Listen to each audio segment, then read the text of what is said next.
നമസ്കാരം, news prime മലയാളത്തിലേക്ക് സ്വാഗതം. ഈ വർഷം നടക്കാൻ പോകുന്ന ദക്ഷിണേന്ത്യൻ സംസ്ഥാനങ്ങളിലെ നിയമസഭാ തെരഞ്ഞെടുപ്പ് ബി.ജെ.പിക്ക് കുരുക്കാകുമെന്ന് നല്ലപോലെ ബോധ്യമുള്ളത് കൊണ്ട് തന്നെ രാജ്യസഭാ തെരഞ്ഞെടുപ്പ് പ്രക്രിയയിൽ തന്നെ വൻ അട്ടിമറിക്ക് ബി.ജെ.പി നേതൃത്വം തയ്യാറെടുക്കുകയാണ്.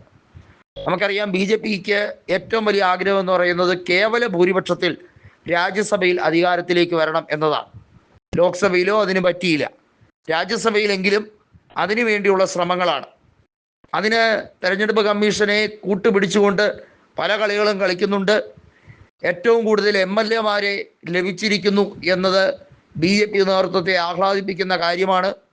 അതിനിടയിൽ തമിഴ്നാട്ടിലും കേരളത്തിലും രാജ്യസഭാ സീറ്റുകളിൽ വരുന്ന ഒഴിവിൽ ഒരൊറ്റ എണ്ണം പോലും ബി.ജെ.പി നേതൃത്വത്തിനോ NDA-ക്കോ കിട്ടില്ല എന്നുള്ളത് അവർക്കറിയാം.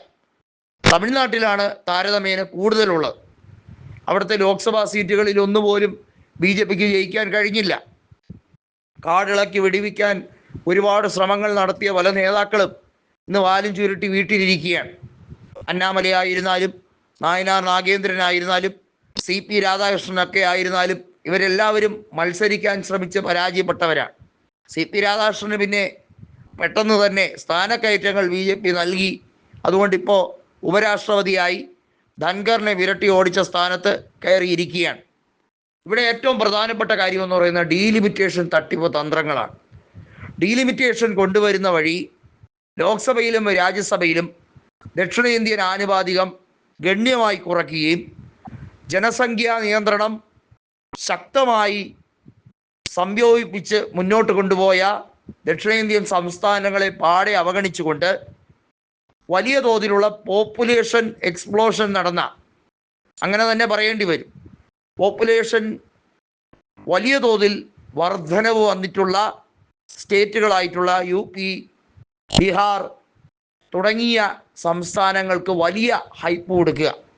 കാരണം അവിടെയൊക്കെയാണല്ലോ തിരിമറി ഏറ്റവും കൂടുതൽ തകൃതിയായി കൊണ്ടുപോകുന്നത്.